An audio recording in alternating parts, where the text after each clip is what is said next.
ओम नमो नमः। हरि ओम तत्सत्। गतश्लोके भगवान् श्रीकृष्ण अर्जुनम् उक्तवन्तः यत् यतो त्वम् इमं धर्मसङ्ग्रामं न करिष्यसि ततो स्वधर्मं कीर्तिं च हित्वा पापम् अवाप्स्यसि। इतो अग्रे भगवान् पुनः कथयति अस्मिन् 34वें श्लोक में 34 श्लोके भगवान् कृष्ण किं कथयति? सर्वप्रथम आदर्शगानरूपेण वयं वाचनं करिष्यामः। श्रूयन्तां सर्वे। अकीर्तिं चापि भूतानि कथयिष्यन्ति ते व्ययां संभावितस्य च कीर्ति मरणादतिरिच्यते। बहुत अच्छा श्लोक है गीता का, बहुत अच्छा श्लोक है। एक बार फिर से देखेंगे। अकीर्तिं चापि भूतानि कथयिष्यन्ति ते व्ययां संभावितस्य च कीर्तिः मरणादतिरिच्यते। आइए इसकी व्याख्या करें। देखिए, इससे पहले भगवान ने कहा था कि अपने धर्म और अपने यश से अर्जुन गिर जाओगे, तुम पतित हो जाओगे, गिर जाओगे। कैसे? यदि तुम इस धर्म युद्ध को नहीं करोगे। कृष्ण इस श्लोक में क्या कहते हैं? और जो अकीर्ति है, वो जो अपयश है, अव्ययम अकीर्तिम भूतानि इति किम प्राणिनः जनाः तव अव्ययम अकीर्तिम कथयिष्यन्ति। हे अर्जुन, तुम यदि ये धर्म युद्ध नहीं करोगे तो ये लोग, संसार, जमाना कभी नहीं खत्म होने वाली तुम्हारी अकीर्ति को बखानता रहेगा। कीर्ति बखानी जाती है, अकीर्ति का मतलब तुम्हारी निंदा करता रहेगा। तुम्हारा अपयश चहूँ दिशा में इस प्रकार व्याप्त रहेगा। लोग,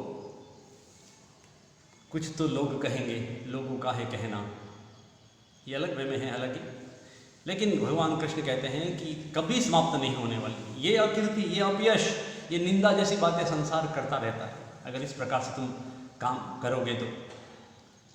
और फिर दूसरी पंक्ति में क्या है? संभावित से च अकीर्ति मरणात् अतिरिच्यते। बहुत बढ़िया बात है ये कि संभावितस्य, संभावित यदि किम सम्मानित जनस्य कृते, सम्मानित मनुष्यस्य कृते एषा अकीर्ति मरणात् अतिरिच्यते। मरणात् अपि भयंकरी अस्ति। मानपूर्वक जीवन जीने वाले के लिए अकीर्ति उसके लिए मृत्यु से भी बदतर है।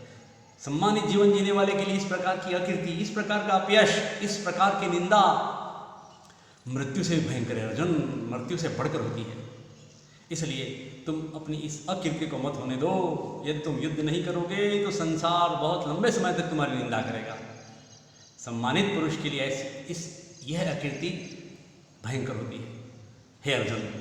इसलिए क्षुद्र हृदय की दुर्बलता को छोड़ करके उत्तिष्ठ हे परंतप। सम्यक कठिन ने देखे श्लोक का। अकीर्तिम न कीर्तिम इति अकीर्तिम, कीर्ति यश, अकीर्तिम अपयश। भूतानि च अपि चापि, भूतानि इति लोग, प्राणी, मनुष्य, संसार के समाज, लोग कथयिष्यन्ति कहेंगे ते तुम्हारी इस अकीर्ति को। अव्ययाम न व्ययाम इति अव्ययाम, कभी समाप्त नहीं होने वाली यह अपयश कभी समाप्त नहीं होगा। और फिर संभावितस्य, सम्मानितस्य च अकीर्ति चाकीर्ति। सम्मानित पुरुष के लिए ये जो अकीर्ति है वो कैसी होती है? अकीर्ति ही धन मरणात्, ऋतु संधि से मुंह पर रकार लगा। च अकीर्ति ही मरणात् अतिरिच्यते, मरणात् अतिरिच्यते, मरणात् अतिरिच्यते। झलाम जशवंती तपद, ठीक है ना? ये इसका सरल व्याकरण है। इसको पदच्छेद की दृष्टि से इस प्रकार से देख लिया हमने तो ये हो गया इसका। अगर आप इसका व्याख्या नोट करना चाहते हैं तो इसको पॉज करके हिंदी में नोट कर लें। ये आपके लिए ये कंटेंट के रूप में काम आएगा। धर्म युद्ध रूपी कर्तव्य से विमुख होने पर लंबे समय तक लोग कभी समाप्त नहीं होने वाली। भगवान कृष्ण कह रहे हैं, लेकिन हम अगर इसकी बात निकालें तो कृष्ण को भी रणछोड़ कहा जाता है, क्योंकि उन्होंने मथुरा छोड़ करके कहाँ आ गए थे? द्वारिका आ गए थे। शिशुपाल के आक्रमणों से त्रस्त होकर के,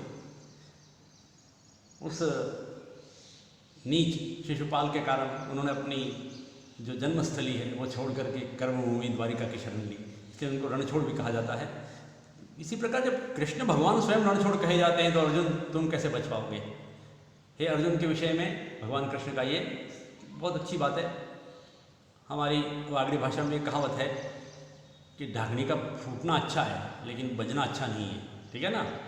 आप सभी विद्यार्थियों को मेरा ये संदेश है गीता के माध्यम से कि समाज में रह करके हम निंदा के भागी बने, लोग हमारी अकीर्ति, अपयश, शेम ऐसी निंदा पर लोग बातें करते हैं। अगर चरित्र अच्छा है तो लोग प्रशंसा करेंगे। चरित्र गंदा है, मन विचार कर्म में अपवित्रता है, गंदगी है, तो समाज वैसा कहेगा।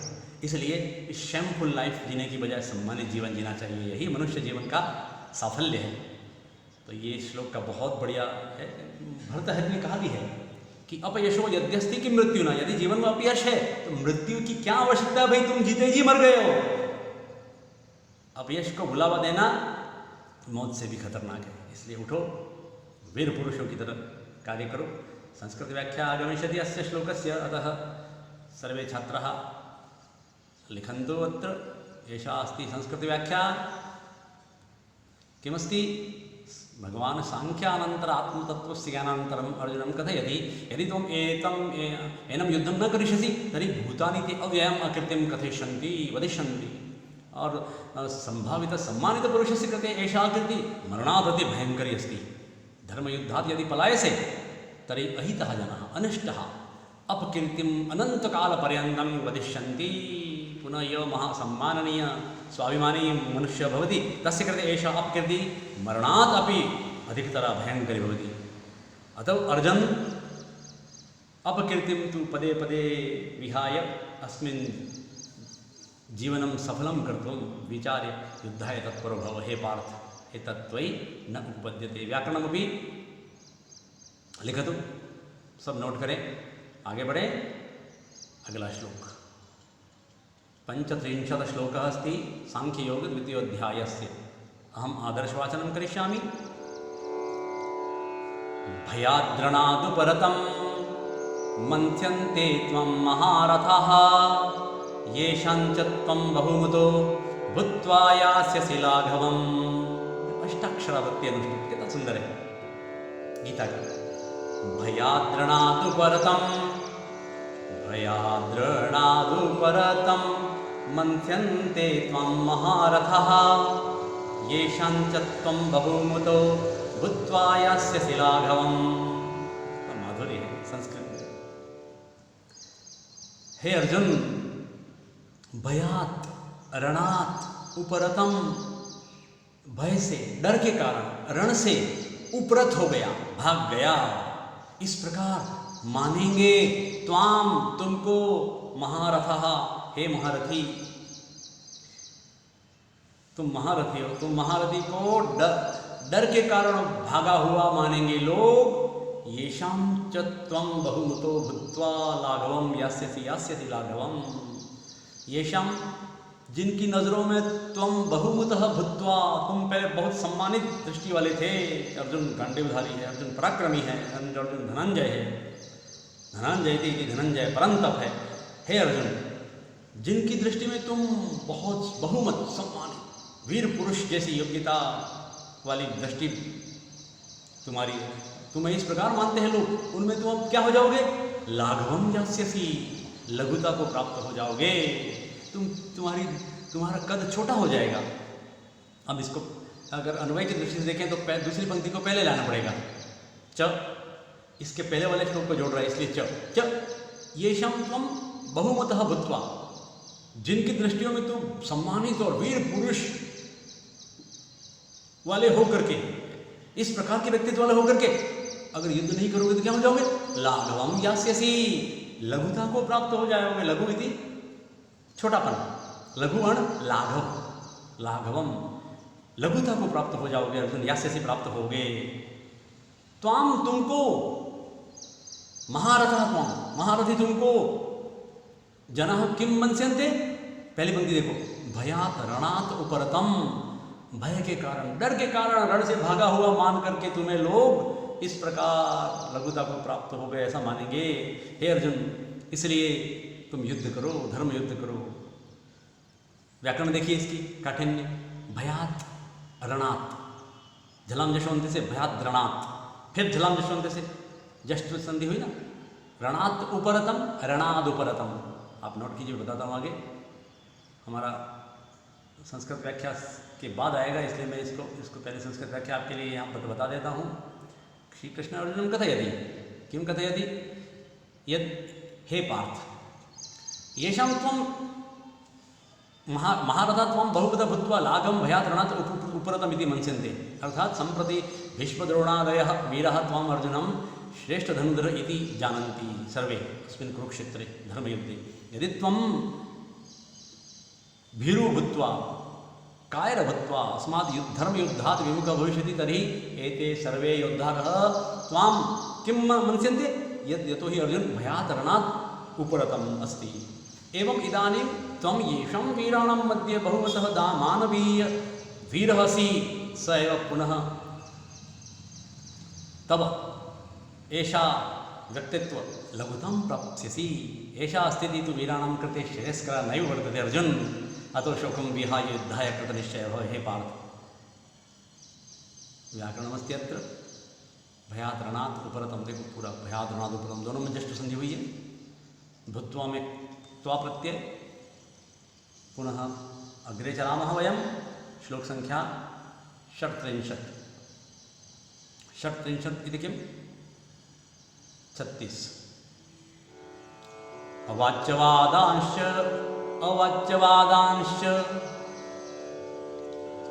बहुन, यहाँ एक साथ लेंगे। अवाच्यवादांश्च बहुन वदिष्यन्ति तवाहितः, निन्दन्तस्तव सामर्थ्यं ततो दुःखतरं नु किम्। बहुत बढ़िया श्लोक है, देखिए आप। अवाच्यवादांश्च बहुन वदिष्यन्ति तवाहितः, निन्दन्तस्तव सामर्थ्यं ततो दुःखतरं नु किम्। जीवन का साफल्य किसमें है? यदि लोग पूरे जीवन निंदा करते रहें, इससे बढ़कर और क्या दुख है अर्जुन। बहुत बढ़िया श्लोक है। भगवान श्री कृष्ण कहते हैं अवाच्यवादांश्च बहुन वदिष्यन्ति तव अहितः, तव अहिता इति तवाहितः। कृष्ण भगवान श्री कृष्ण सांख्ययोग नामक द्वितीयोध्याये भगवद्गीतायाः सांख्ययोग नामक द्वितीयोध्याये युद्धाय कृते धर्मयुद्धे कुरुक्षेत्रे युद्ध कर्तुम् अर्जुनं किं कर्तव्य विमूढ़ अर्जुनं युद्धाय प्रेरयति। भगवान श्री कृष्ण कथयति यत् तव अहितः, तुम्हारे अहित इति किम अहिता, तुमसे जलने वाले लोग, तुम्हारे वैरी, तुम्हारे ये शत्रु, समस्त शत्रवः क्या करेंगे? बहुकाल पर्यंतम अवाच्यवादान वदिष्यन्ति। अवाच्य, नहीं कहने योग्य बातें, वादे माने अलाप प्रलाप, अवाच्यवादान, न वाच्य इति अवाच्य, जो कहने योग्य नहीं है। एक सम्मानित पुरुष के लिए इस प्रकार की बातें अच्छी शोभा नहीं देती हैं।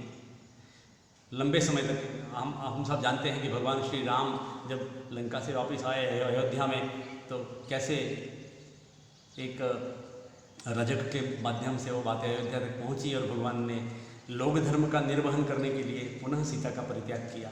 ऐसा वाल्मीकि रामायण में उल्लेख है। समाज को प्रसन्न रखने के लिए कि राजा अगर सही राह पर और सही करेगा ऐसा आचरण, एक राजा के कारण अगर समाज में प्रदूषण हो रहा है, वैचारिक प्रदूषण हो रहा है, तो राजा को सख्ती रखनी पड़ेगी। तो वो अपने सीता प्राण के समान प्रिय, उसका परित्याग करने को तैयार हो जाते हैं। यहाँ ये बात नहीं देखनी चाहिए कि उन्होंने राम ने सीता का परित्याग क्यों किया। उन्होंने पहले ही प्रण ले रखा है कि आराधनाय लोकस्य मंचतो नास्ति मे व्यथा। लोकाराधन ही राम का व्रत है। देखिए, हम रामायण काल की बात करने लग गए, यहाँ महाभारत काल की बात है। तुम्हारे शत्रु बहुत लंबे समय तक है अर्जुन, नहीं कहने योग्य की बातें करेंगे, निंदा की बातें करेंगे। और निंदन्तस्तव सामर्थ्यम, तव सामर्थ्यम निंदन्तः, तुम्हारे सामर्थ्य की निंदा करते हुए बहुत सारी बातें कहेंगे ऐसी नहीं कहने योग्य कि अर्जुन ऐसा था, ऐसा था, ऐसा था। ततो दुःखतरं नु किम, इससे और अधिक दुख क्या हो सकता है अर्जुन, इससे और भयंकर दुख की स्थिति और क्या हो सकती जीवन में कि लंबे समय तक लोग निंदा करें। इससे तो मर जाना अच्छा है। हम श्लोक से इतर दृष्टि से कह रहे हैं कि निंदा जीवन में अच्छी नहीं है। यश लिप्सा वाहवाही, तो गुलाम होकर महक तुझे जमाना जाने। जीवन में आए तो हम अच्छे कर्म से चारों ओर अपनी प्रशंसा कराएं, न कि निंदा कराएं। तो भगवान कृष्ण कहते हैं कि एक सम्मानित पुरुष के लिए इस प्रकार ये जीवन बड़ा नारकीय होता है कि जिसमें समाज अगर उसकी निंदा करता है हमेशा। तो यहाँ इस श्लोक की संस्कृत व्याख्या कंटेंट के रूप में आप देखें, नोट करें। भगवान श्री कृष्ण कथयति, किं कथयति, अर्जुनं कथयति यदि अर्जुनस्य शत्रवः तस्य पार्थस्य कवचादि युद्ध निमित्तं सामर्थ्यं कुत्सयन्तः अनेकान् अवक्तव्य कथनान् कथयिष्यन्ति तस्मात् निन्दः प्राप्तेः दुःखतरम् अधिक दुःखं किं भविष्यति। आशय किमस्ति, यत् त्वम् अस्मात् धर्मयुद्धात् यदि विमुखः भविष्यति तर्हि दुर्योधन कर्ण आदयः तव वैरिणः, तव शत्रवः, तव सामर्थ्यस्य, तव व्यक्तित्वस्य, शौर्यस्य दीर्घकालिकनिन्दा करिष्यन्ति। एते दुष्टः तव कृते वक्तुम् अयोग्यान् अपशब्दान् अपि वदिष्यन्ति। अतः तव प्रख्यात गाण्डीवधारी अर्जुनस्य कृते एषा निन्दा सम्यक् नास्ति अर्जुन। निश्चितरूपेण अतो दुःखतरं किं भविष्यति। एषा स्थितिः तु वीराणां कृते श्रेयस्करा नैव वर्तते। अतः भगवान् अर्जुनं वारं वारं कथयति, प्रत्येक श्लोकस्य सन्देशः आगच्छति अत्र, यत् शोकं त्यक्त्वा, अवसादं त्यक्त्वा, कश्मलं त्यक्त्वा युद्धाय तत्परो भव अर्जुन। सम्यक् अत्र अस्ति व्याकरणं, सर्वे पश्यन्तु। अत्र अवाच्य नवाच्य न एतत्पुरुष वदिष्यन्ति तव अहिता तवाहितः, विन्दन्तः तव विन्दन्तस्तव तत्त्व। एवं पुनः मिलिष्यामः अग्रे अस्मिन्